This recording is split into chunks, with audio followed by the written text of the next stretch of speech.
ഇന്ന് നമ്മൾ ധ്യാനത്തിന് വിഷയമാക്കുന്നത് മത്തായിയുടെ സുവിശേഷം 7-ാം അധ്യായം 28-ാമത്തെ വചനം മുതൽ 8-ാം അധ്യായം 13-ാമത്തെ വചനം വരെ. സന്ദർഭം നമ്മളൊന്ന് മനസ്സിലേക്ക് കൊണ്ടുവരണം. അതായത് 5-ാം അധ്യായത്തിൻ്റെ തുടക്കത്തിൽ മുതൽ ഈശോ മലയിലെ പ്രസംഗം നടത്തുകയാണ്. ആ പ്രസംഗത്തിൻ്റെ ഒടുക്കം ഈശോ മലയിൽ നിന്ന് ഇറങ്ങി വരുന്നതാണ് സന്ദർഭം. അപ്പോൾ സംഭവിക്കുന്ന രണ്ട് കാര്യങ്ങളാണ്. ഒന്ന്, ഒരു കുഷ്ഠരോഗി അടുത്തേക്ക് വരുന്നു, അവൻ അപേക്ഷിക്കുന്നു, സൗഖ്യം കിട്ടുന്നു. രണ്ട്, ഒരു ശതാധിപൻ കഫർനഹൂമിൽ വെച്ച് അവൻ്റെ അടുത്തേക്ക് വരുന്നു, അവൻ്റെ ഭൃത്യൻ്റെ രോഗം പറയുന്നു, സൗഖ്യം കിട്ടുന്നു. ഇവിടെ നമ്മൾ ഏറ്റവും ശ്രദ്ധിക്കേണ്ടത് 7-ാമത്തെ അധ്യായം 28-ാമത്തെ വചനത്തിൽ ജനക്കൂട്ടം അവൻ്റെ പ്രബോധനം കണ്ട് വിസ്മയിച്ചു. ജനക്കൂട്ടം ഈശോയുടെ പ്രബോധനം കേട്ടിട്ട് അവരുടെ പ്രതികരണം വിസ്മയിക്കുന്നു. എന്നാൽ ഇതിന് വിരുദ്ധമായ ഒരു പ്രതികരണം മറ്റ് രണ്ട് സംഭവങ്ങളിലുമുണ്ട്. 8-ാം അധ്യായം 10-ാമത്തെ വചനം, ഇതുപോലെ ഒരു വിശ്വാസം ഇസ്രായേലിൽ ഒരുവനിൽ പോലും ഞാൻ കണ്ടിട്ടില്ല. അതായത് കഫർനഹൂമിലെ ശതാധിപനിൽ ഈശോ കാണുന്നത് വിശ്വാസമാണ്. അവൻ്റെ പ്രതികരണം വിശ്വാസമാണ്. മുന്നോട്ട് പോകുമ്പോൾ 8-ാം അധ്യായം 13-ാമത്തെ വചനത്തിൽ ഈശോ വീണ്ടും അവനോട് പറയുന്നു, നീ വിശ്വസിച്ചതുപോലെ സംഭവിക്കട്ടെ. വിശ്വാസമാണ് കഫർനഹൂമിലെ ശതാധിപൻ്റെ പ്രതികരണം ഈശോയെ കാണുമ്പോൾ. 8-ാം അധ്യായം 2-ാമത്തെ വചനത്തിൽ വിശ്വാസമെന്ന് വാക്കാൽ പ്രത്യക്ഷമായിട്ട് പറഞ്ഞിട്ടില്ലെങ്കിൽ പോലും കുഷ്ഠരോഗി കാണിക്കുന്നതും ഇതുതന്നെയാണ്, ഈശോയിലുള്ള അവൻ്റെ വിശ്വാസം. അങ്ങ് മനസ്സാകുന്നുവെങ്കിൽ എന്നെ ശുദ്ധനാക്കാൻ കഴിയും. അപ്പോൾ ഇവിടെ ശ്രദ്ധിക്കേണ്ടത് രണ്ട് വ്യത്യസ്തമായ പ്രതികരണങ്ങൾ ഈശോയോട്. ഒന്ന്, ജനക്കൂട്ടത്തിന് വിസ്മയം, എന്നാൽ ശതാധിപനും കുഷ്ഠരോഗിയും കാണിക്കുന്നത് വിശ്വാസം. ഇത് തമ്മിലുള്ള അന്തരം, ഇത് തമ്മിലുള്ള വ്യത്യാസത്തിലാണ് ഇന്നത്തെ സുവിശേഷം നമ്മളോട് ആവശ്യപ്പെടുന്ന സന്ദേശം ഒളിഞ്ഞു കിടക്കുന്നത്. എന്താണ് വിശ്വാസവും വിസ്മയവും തമ്മിലുള്ള വ്യത്യാസം? എന്താണ് ജനക്കൂട്ടത്തിൻ്റെ പ്രതികരണമായ വിസ്മയം, എന്നാൽ ശതാധിപൻ്റെയും കുഷ്ഠരോഗിയുടെയും പ്രതികരണമായ വിശ്വാസം? ഇത് തമ്മിലുള്ള പ്രധാനപ്പെട്ട അന്തരം എന്താണ്? ഇത് വ്യക്തമാകുന്നത് 8-ാം അധ്യായം 2-ാമത്തെ വചനം, കുഷ്ഠരോഗി അടുത്തു ചെന്ന് താണു വണങ്ങി. കുഷ്ഠരോഗി ഈശോയുടെ അടുത്തേക്ക് ചെല്ലുകയാണ്, താണു വണങ്ങുകയാണ്. സമാനമായൊരു പ്രയോഗം 8-ാം അധ്യായം 5-ാമത്തെ വചനത്തിലും കാണുന്നു. ശതാധിപൻ യേശുവിൻ്റെ അടുത്തു ചെന്ന് അവനോട് യാചിക്കുകയാണ്. അതായത് വിശ്വാസത്തിൻ്റെ പ്രത്യേകത അടുത്തേക്ക് ചെല്ലുകയാണ്. ഇത് വെറും ശാരീരികമായ ഭൗതികമായ ഒരടുപ്പമല്ല, അതിലൊക്കെ ഉപരിയായിട്ട് ഹൃദയത്തിൻ്റെ ഒരടുപ്പമല്ലേ ഇത് സൂചിപ്പിക്കുന്നത്. ആ ഹൃദയത്തിൻ്റെ അടുപ്പത്തിലാണ് കുഷ്ഠരോഗിക്ക് തൻ്റെ കുഷ്ഠരോഗം തുറന്ന് പറയാനായിട്ട് പറ്റുന്നത് യേശുവിൻ്റെ അടുത്ത്. പോരാ, മുന്നോട്ട് പോകുമ്പോൾ ശതാധിപൻ തൻ്റെ ബലഹീനത, തൻ്റെ കഴിവില്ലാത്ത മേഖല യേശുവിൻ്റെ മുമ്പിൽ, ഈശോയുടെ മുമ്പിൽ തുറന്നു കാട്ടുന്നതും ഈ ഹൃദയ അടുപ്പത്തിൻ്റെ പശ്ചാത്തലത്തിലാണ്. എന്താണ് അവൻ പറയുന്നത്? എൻ്റെ കീഴിലും പടയാളികളുണ്ട്, ഒരുവനോട് പോകുക, മറ്റവനോട് വരിക. എൻ്റെ കീഴിലും വേലക്കാരുണ്ട്, അവനോട് ഇത് ചെയ്യുക. എന്നാൽ മറ്റത് പറയാതെയാ വെക്കുന്നത്. ഏത്? എനിക്ക് സാധിക്കാത്ത മേഖലയാണ്. എൻ്റെ ഭൃത്യൻ തളർവാദം പെട്ട് വളരെയധികം വേദന, ക്ലേശം അനുഭവിക്കുന്നു. കഴിവില്ലായ്മയാണ്, ഒന്നും ചെയ്യാൻ പറ്റാത്ത അവസ്ഥയാണ്. ആ അവസ്ഥ ഈശോയുടെ മുമ്പിൽ അദ്ദേഹം തുറന്നു വയ്ക്കുകയാണ്. അതായത് കുഷ്ഠരോഗി തൻ്റെ ജീവിതത്തിൻ്റെ ഏറ്റവും വലിയ പ്രതിസന്ധി, ഏറ്റവും വലിയ നികൃഷ്ടാവസ്ഥ, ഏറ്റവും വലിയ പരിത്യക്താവസ്ഥ ഈശോയുടെ മുമ്പിൽ തുറന്നു വയ്ക്കാൻ തയ്യാറാകുന്നു. അതേപോലെ തന്നെ ശതാധിപനും തൻ്റെ ജീവിതത്തിൻ്റെ ഏറ്റവും വലിയ കഴിവില്ലായ്മയുടെ മേഖല ഈശോയുടെ മുമ്പിൽ തുറന്നു വയ്ക്കുകയാണ്. അത്രമാത്രം ഏറ്റവും വലിയ ബലഹീനതയും ഏറ്റവും വലിയ ദൗർബല്യവും ഏറ്റവും വലിയ പോരായ്മയും തുറന്ന് പറയാൻ മാത്രമുള്ള ഒരടുപ്പം, അതാണ് ഹൃദയത്തിൻ്റെ അടുപ്പം. ആ അടുപ്പമാണ് ഈശോയിൽ ഈ പറയുന്ന കുഷ്ഠരോഗിയും ശതാധിപനും വെക്കുന്നത്. അർത്ഥം, വിശ്വാസം എന്ന് ഈശോ പറയുന്നതിൻ്റെ പ്രത്യേകത, അതിനെ വിസ്മയത്തിൽ നിന്നും വ്യത്യസ്തമാക്കുന്നത് എന്താ? അടുപ്പമാണ്, ഹൃദയത്തിൻ്റെ അടുപ്പമാണ്. വിശ്വാസം അർപ്പിക്കലാണ്. അതായത് ആരോട് പറയുന്നോ അവനിൽ പരിപൂർണമായിട്ട് ശരണപ്പെടുന്ന അവസ്ഥയാണ്. ആ അടുപ്പം ആണ് വിശ്വാസത്തിൻ്റെ ഹൃദയം എന്ന് പറയുന്നത്.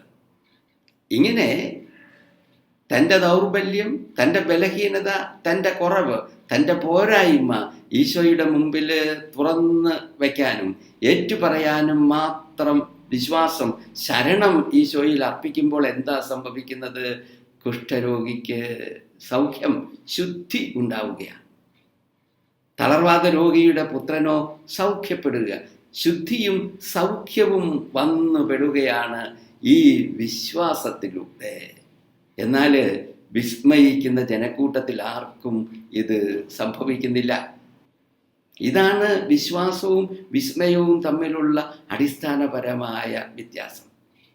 ഡോക്ടർ VP ഗംഗാധരൻ പറയുന്നൊരു സംഭവമുണ്ട്. അദ്ദേഹത്തിൻ്റെ അടുത്ത് വന്ന ഒരു രോഗിയുടെ കഥയാണ്. ഒരമ്മയാണ്. അമ്മയ്ക്ക് ഒരേ ഒരു മകളെ ഉള്ളൂ. മകളെ കല്യാണം കഴിച്ച് മകളും മരുമകനും അകലെ താമസിക്കുക. അങ്ങനെ ഇരിക്കുമ്പോഴാണ് ഇവർക്ക് ക്യാൻസർ ബാധിക്കുന്നത്, സ്തനാർബുദം. അങ്ങനെ ക്യാൻസർ ബാധിച്ചു. പക്ഷേ മകളും മരുമകനും അകലെയാണ്, അത്ര വലിയ സാമ്പത്തികമായിട്ട് സഹായിക്കുന്ന അവസ്ഥയിലല്ല. അതുകൊണ്ട് ആരോടും പറയാതെ ഇത് രഹസ്യമായിട്ട് വെച്ചിരിക്കുക, അധികം ചികിത്സയൊന്നും ചെയ്യാതെ. അങ്ങനെ ഇരിക്കുകയാണ് എല്ലാ ദിവസവും രാവിലെ അടുത്തൊരു ചെറിയ അമ്പലത്തിൽ പ്രാർത്ഥിക്കാൻ പോകുമായിരുന്നു ഈ അമ്മച്ചി. കുറേ ദിവസം ഈ സ്ത്രീയെ കാണാതായപ്പോൾ അവിടുത്തെ പൂജാരി വിവരം അന്വേഷിച്ചു. എന്തു പറ്റി? അപ്പോൾ അന്വേഷിച്ചു കഴിഞ്ഞപ്പോൾ അറിഞ്ഞു ഇവർക്ക് രോഗമായതുകൊണ്ടാണ് വരാത്തതെന്ന്. അതിനുശേഷം അടുത്ത പ്രാവശ്യം ഈ അമ്പലത്തിൽ പൂജയ്ക്കായിട്ട് ചെന്നപ്പോൾ ഈ പൂജാരി അയാൾ സംഘടിപ്പിച്ച് വെച്ചിരുന്ന കുറേ കാശെടുത്ത് ഈ അമ്മയുടെ കയ്യിലേക്ക് കൊടുത്തു. ചികിത്സിക്കണം എന്ന് പറഞ്ഞു. എന്നിട്ട് രോഗവിവരം അന്വേഷിക്കുക. മടിച്ചാണെങ്കിലും നിർബന്ധിച്ചപ്പോൾ ഈ അമ്മച്ചി രോഗത്തിൻ്റെ അവസ്ഥ ഡോക്ടർമാർ പറഞ്ഞത് ഈ അന്യനായ പൂജാരിയുടെ മുമ്പിൽ തുറന്നു വയ്ക്കുക. എന്നിട്ടോ അടുത്ത പ്രാവശ്യം ചെന്നപ്പോഴത്തേക്ക് അയാൾ പരിചയക്കാരെ കുറേ പേരെ കൂട്ടി ഈ ചികിത്സയ്ക്കുള്ള കാശ് മുഴുവൻ ഉണ്ടാക്കി അമ്മയെ ഏൽപ്പിക്കുക. അങ്ങനെയായിരുന്നു ഓരോ ഘട്ടത്തിലും ഈ അമ്മയുടെ ചികിത്സ മുന്നോട്ട് പോയത്. അതായത് തൻ്റെ ദൗർബല്യം, തൻ്റെ ബലഹീനത, തൻ്റെ രോഗാവസ്ഥ തുറന്ന് പറയാൻ മാത്രമുള്ള ഒരു വിശ്വാസം, ഒരു ശരണം ഒരുവനിൽ അർപ്പിക്കുമ്പോഴാണ് എന്ത് സംഭവിക്കുന്നത്? സൗഖ്യത്തിനുള്ള സാധ്യത തുറന്നു വരുന്നത്, പരിശുദ്ധിക്കുള്ള സാധ്യത തുറന്നു വരുന്നത്. അതിനെയാ വിശ്വാസം എന്ന് ഈശോ പറയുന്നത്. ഇതുപോലെയുള്ള ഒരു വിശ്വാസം, ഇതുപോലെയുള്ള ഒരു ശരണപ്പെടല് ഇസ്രായേലിൽ ഒരുവനിൽ പോലും കണ്ടിട്ടില്ല. അതുകൊണ്ട് ഇന്നത്തെ സുവിശേഷത്തിലൂടെ ഈശോ എന്നോടും നിങ്ങളോടും പറയുന്നത് ഇതാ. അതായത് നിന്നിലെ വിശ്വാസത്തിനുള്ള സാധ്യതയുണ്ട്. വെറും വിസ്മയമല്ല, നിന്നിലെ വിശ്വാസം, ആ സാധ്യത വളർത്തിയെടുക്കുക. അതിനെന്ത് ചെയ്യണം? അടുത്തേക്ക് ചെല്ലണം. ഹൃദയത്തിൻ്റെ അടുപ്പമാണ് പ്രധാനപ്പെട്ടത്. എന്തുമാത്രം അടുപ്പം? നിന്റെ ജീവിതത്തിൻ്റെ ഏറ്റവും വലിയ ദൗർബല്യവും, ഏറ്റവും വലിയ ബലഹീനതയും, ഏറ്റവും വലിയ പരാജയവും, ഏറ്റവും വലിയ മണ്ടത്തരവും ജാള്യത ഇല്ലാതെ തുറന്നു പറയാൻ പറ്റുന്ന ഒരു വിശ്വാസം. അത്തരം ഹൃദയാടുപ്പമുണ്ട്. ഈശോ പറയുന്നത് നിന്റെ ജീവിതത്തിലെ ഇത്തരം ഹൃദയാടുപ്പങ്ങളെ നീ വളർത്തിയെടുക്കുക. അത്തരം ഹൃദയാടുപ്പങ്ങളാണ് നിന്റെ ജീവിതത്തിലേക്ക് ശുദ്ധി കൊണ്ടുവരുന്നത്. വിശുദ്ധി നിന്റെ ജീവിതത്തെ പരിശുദ്ധമാക്കുന്നത് ഇത്തരം ഹൃദയാടുപ്പമാണ്. അത്തരം ഹൃദയാടുപ്പങ്ങളിൽ നീ കാണിക്കുന്ന ശരണപ്പെടലും സമർപ്പണവും വിശ്വാസവുമാണ്. ഒരാളെ പൂർണ്ണമായിട്ട് വിശ്വസിക്കുമ്പോഴാണ് നമ്മുടെ ജീവിതത്തിൻ്റെ ഏറ്റവും വലിയ പരാജയം, ഏറ്റവും വലിയ മണ്ടത്തരം തുറന്ന് പറയാൻ പറ്റുന്നത്, തുറന്നു വയ്ക്കാൻ പറ്റുന്നത്. അത്തരം ഹൃദയാടുപ്പം നിന്റെ ജീവിതത്തിലുണ്ട്. അതാ ഈശോ എന്നോട് ഇന്ന് പറയുന്നത്. ആ ഹൃദയാടുപ്പത്തെ വളർത്തിയെടുക്കുക. അവിടെയൊക്കെ നിന്റെ ജീവിതത്തിൻ്റെ ദൗർബല്യങ്ങളും പരാജയങ്ങളും തുറന്നു വെക്കുന്നത് ശീലിക്കുക. അപ്പോൾ എന്താ സംഭവിക്കുന്നത്? നിന്റെ ജീവിതം ശുദ്ധിയുള്ളതാകും, നിന്റെ ജീവിതം പരിശുദ്ധിയുള്ളതാകും. പോരാ, നീ സൗഖ്യത്തിലേക്ക് ഓരോ പ്രാവശ്യവും കൂടുതലായിട്ട് കടന്നു വരും. ഇവിടെ ശ്രദ്ധിക്കേണ്ട ഒരു വചനം കൂടിയുണ്ട്. 8-ാമത്തെ അധ്യായം 11-ാമത്തെ വചനം, കിഴക്ക് നിന്നും പടിഞ്ഞാറ് നിന്നും സ്വർഗരാജ്യത്തിലെ വിരുന്നിന് അനേകര് വന്നിരിക്കും. അതായത് ഈശോ ഈ വിജാതീയനായ ശതാധിപൻ, അവൻ്റെ വിശ്വാസം, അവൻ്റെ സമർപ്പണം, അവൻ്റെ തുറവി കണ്ടിട്ട് എന്താ പറയുന്നത്? സ്വർഗരാജ്യം. അതായത് വെറും സൗഖ്യം മാത്രമല്ല, വിശ്വാസത്തിലൂടെ സംഭവിക്കുന്നത് ശുദ്ധിയും സൗഖ്യവും മാത്രമല്ല, അതിനപ്പുറത്തേക്ക്, മരണത്തിനപ്പുറത്തേക്ക് കടക്കുന്ന സ്വർഗരാജ്യം, ദൈവരാജ്യം. അതായത് നിത്യ ജീവനിലേക്ക് കടക്കാനുള്ള മാർഗമാണ് ഈ പറയുന്ന ഹൃദയത്തിൻ്റെ അടുപ്പം ഉള്ളിലുള്ള വിശ്വാസം, ശരണപ്പെടല്, സമ്പൂർണ്ണ സമർപ്പണത്തോടെയുള്ള വിശ്വാസം.